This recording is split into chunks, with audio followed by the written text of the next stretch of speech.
A series of Western countries pledged to send terrible weapons to Ukraine. Russia revealed that Ukraine lost up to 8,000 troops in just 1 week. Ukraine's commander-in-chief bitterly admitted that things had gotten worse. A series of Western countries pledged to send terrible weapons to Ukraine. Western countries simultaneously announced large amounts of aid to Ukraine while the country suffered a strong attack from Russia. Kyiv lost the initiative. Ukrainian Air Force Commander Mykola Oleschik announced on April 27 that the Air Force shot down 21 out of 34 missiles launched by Russia to attack during the night. Reuters quoted Ukrainian Energy Minister German Galushenko as saying that the attack damaged energy infrastructure in at least 3 provinces. Kyiv's leadership has for months called on allies to provide more anti-aircraft weapons, complaining that the lack of these weapons is the reason why Ukraine suffered such attacks. While we wait for a decision on U.S. support, the Russian army has taken the initiative on the battlefield, Ukrainian President Volodymyr Zelensky said in his opening remarks at the online conference of the contact group, Support Ukraine on April 26. Mr. Zelensky said that this year, Russian aircraft have dropped more than 9,000 bombs on Ukraine and Kyiv needs at least 7 Patriot air defense complexes to protect its territory. The leader did not specify how many Patriot complexes Ukraine currently has, but Germany has sent 2 systems and recently pledged to send 1 more system. Berlin is leading an initiative calling on allies to provide more anti-aircraft weapons to Kyiv.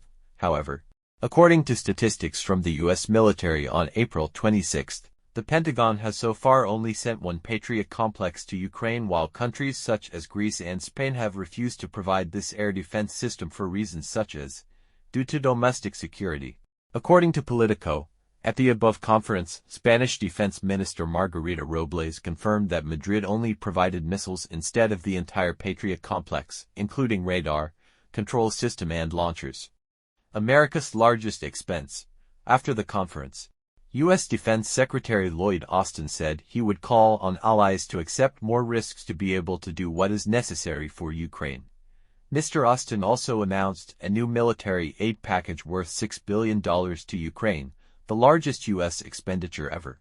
According to an announcement from the U.S. Department of Defense, the aid package includes interceptor missiles for air defense systems such as Patriot and NASAMS, additional ammunition for rocket and artillery systems, unmanned aerial vehicles UAVs such as Switchblade and Puma, along with many other weapons and equipment. The weapons will be purchased from American and foreign companies, so this aid is expected to be delivered later than the $1 billion worth of weapons that Washington announced on April 24, which was taken directly from military warehouses on the same day. Belgian Defense Minister Ludovine de Donner pledged to transfer €200 million to the German initiative and suggested delivering the first F-16 fighter jets to Ukraine this year. Canada said it would transfer nearly $12 million for the production of UAVs and the purchase of artillery shells to Ukraine. In addition, the Norwegian Ministry of Defense announced plans to spend $13.7 million on maintenance of Ukrainian Leopard 2A4 tanks in Poland. New weapons from the U.S. and its allies are expected to help Ukraine strengthen its defenses and rebuild its forces before considering organizing major offensive campaigns in the future. The Institute for the Study of War ISW. USA quoted information from Western media as saying that U.S. officials have resumed discussion of the idea of freezing the front line because Washington's latest aid package may not be effective enough for Kyiv to regain all its territory. Russia revealed that Ukraine lost up to 8,000 troops in just 1 week. The Russian Ministry of Defense said Ukraine lost more than 8,000 troops in the past week as Moscow continued to step up attacks in the Donbas region. On April 27, the Russian Ministry of Defense announced that Moscow's forces had taken control of the villages of Novomikhailovka in the central region of the self-proclaimed Donetsk People's Republic DPR and Bogdanovka, near the strategically important city of Chasiv Yar. In the north of DPR, a statement from the Russian Ministry of Defense said the country's army also repelled about 20 Ukrainian attacks in the region. Intense fighting also broke out in the Avdiivka area in the DPR, where Russian forces are advancing towards the villages of Okoratino and Nedolovo, located further west of the strategic Donbas town that was captured by Moscow forces in September. 2. According to the Russian Ministry of Defense, Moscow's forces also repelled 63 Ukrainian attacks in the region. Data provided by the Russian Ministry of Defense shows that Ukraine has lost a total of 8,280 soldiers in the past 7 days, mainly in fighting in Donbas. The Kiev army also lost about 10 tanks and dozens of armored fighting vehicles, along with hundreds of other military equipment. According to Moscow, this list includes at least one US-made 155mm Paladin self-propelled gun, as well as nearly 30 Western-supplied artillery systems. Russian forces also destroyed 8 Ukrainian multiple-launch artillery systems, including the US-made HIMARS system and the Czech-supplied RM-70 Vampire system. The Russian Ministry of Defense also said that Russia's air defense system shot down Ukraine's MiG-29 fighter jet and Su-25 close-range support aircraft, along with more than 1,600 drones.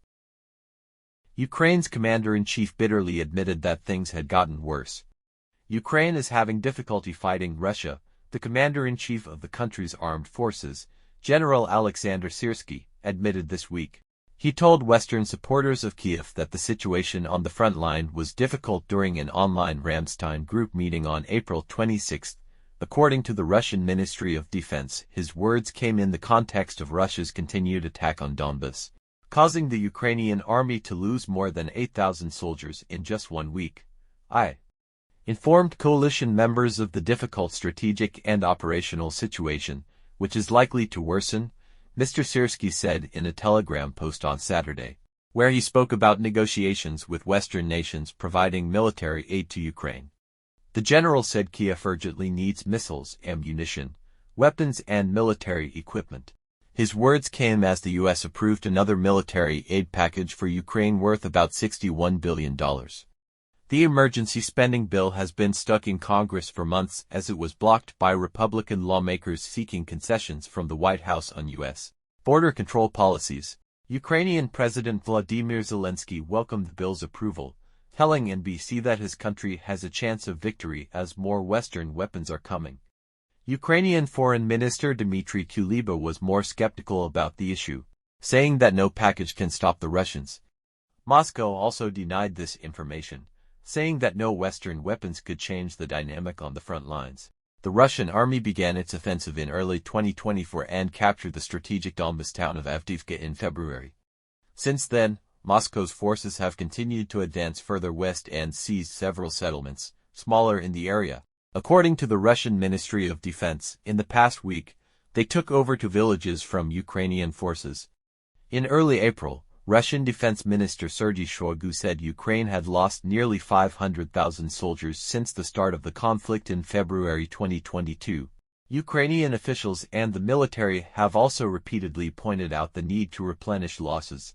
Mr. Zelensky recently signed into law a radical reform of the military draft system, aimed at increasing the number of draftees by introducing harsh penalties for draft evasion.